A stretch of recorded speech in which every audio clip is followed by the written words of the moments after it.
Hi everyone, my name is Marie Grano and I will be presenting on the Autonomous Learner Model. This model was developed by George Betts and Jolene Kircher, and I included at the top of my model here a quote from them that I wanted to start off by sharing. The goal of the model is to facilitate the growth of students as independent, self-directed learners with the development of skills, concepts, and positive attitudes with the cognitive, emotional, social, and physical demands. This was a quote from George Betts and Jolene Kircher that really encompasses the goal of the model. Something else that I would like to share that I don't actually have written down, but is another quote describing the autonomous learner model, is to do with the gifted and not to them.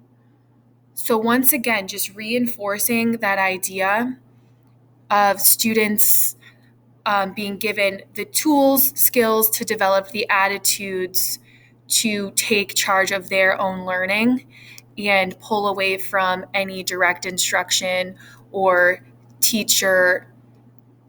primarily teacher facilitated instruction, which leads us to the first of the key components. I'm trying to zoom out here. Students navigate through activities with minimal external guidance. There is a large focus on personal development and self-esteem, as well as the understanding of giftedness. We will see this within the first of the 5 dimensions of this model. And that's really important because, once again, it's important for students to gain the confidence and the attitudes in order for them to understand that they can take charge of their own learning and be confident in their ability to do that. And then finally, the model provides many opportunities for career development. So I'm going to zoom out a little bit more. I'll zoom back in when I go through the different dimensions, but here I have the first dimension here and the following 4, all with the goal of students to become those self-directed and lifelong learners. I'm going to go over to dimension 1 here. Dimension 1 is the orientation phase. So this is where students and parents learn about the autonomous learner model. This is where students will dive into what it means to be gifted, the different types of intelligence, learning styles. What is creativity? Is this something that can be measured? Is it something that is valuable? So once again, students are going to explore the understanding of oneself. They will also have the opportunity to go through different group activities and building exercises, which we know is so important that gifted students build a rapport with their peers and their teachers. And once again, all of this is building up the students' confidence of the different skills that are being taught. Also, at the end of dimension 1 here, students complete a draft of their 3-year education plan. This is something that will be revised and revisited several times throughout their years. Scrolling up to dimension 2, individual development. Students gain the skills and attitudes that are necessary to become lifelong learners and problem solvers. So teachers are reinforcing that students will be able to take charge of their own learning, and they are not going to just be talked at or handed projects or assignments for them to do, which is often associated with the more traditional learner models. So interpersonal and intrapersonal skills are taught and practiced. Learning skills such as critical thinking, creativity, and problem solving are practiced. A lot of inquiry-based projects are done during this phase of the model.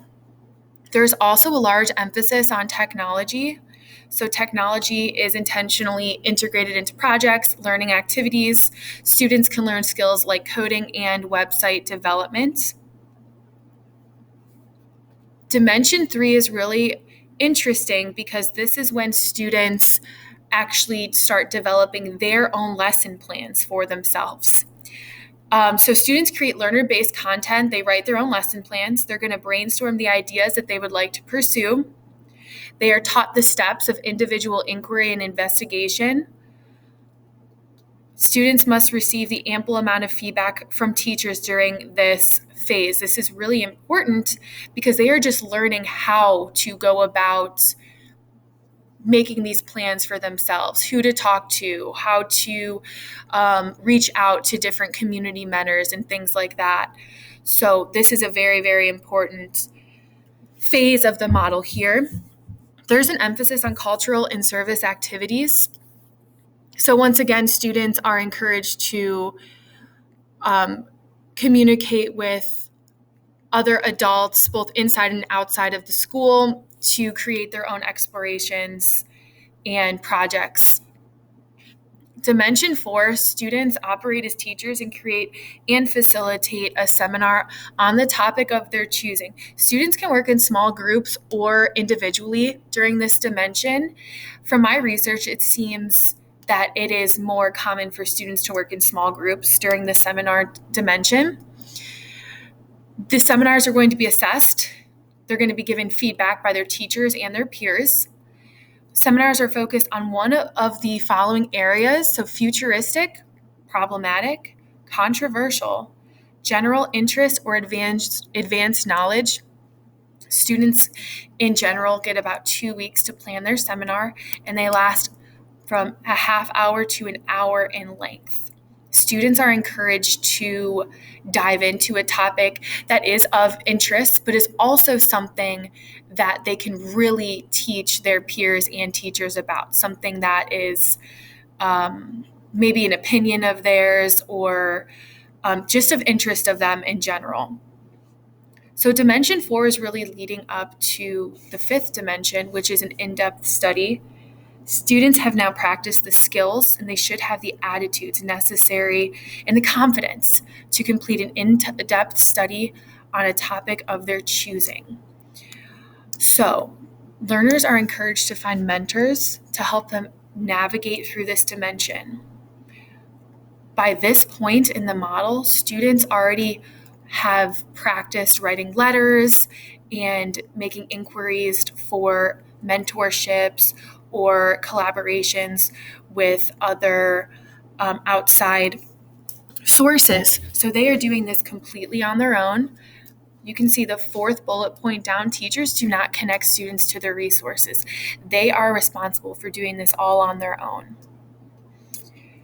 So this includes interviewing, setting up meeting times, and doing just all of the outside research on their own. So this is their big project that they have been gaining all of the skills in order to complete. And then finally, the development of studies are long-term. So this is going to be several weeks, if not months, in the making. And they will present their final products to their teachers and their peers once they are finished with all of that. So all of these dimensions, as you can see here, are going towards the final goal of creating self-directed and lifelong learners, problem solvers, leaders. The goal is to create students who are confident in themselves because they have practiced these skills that allow them to be a leader and gain all of their own resources and products by themselves or with a small group. At the bottom of my chart here, I added some helpful links if you would like to learn more about the autonomous learner model. Thank you for your time.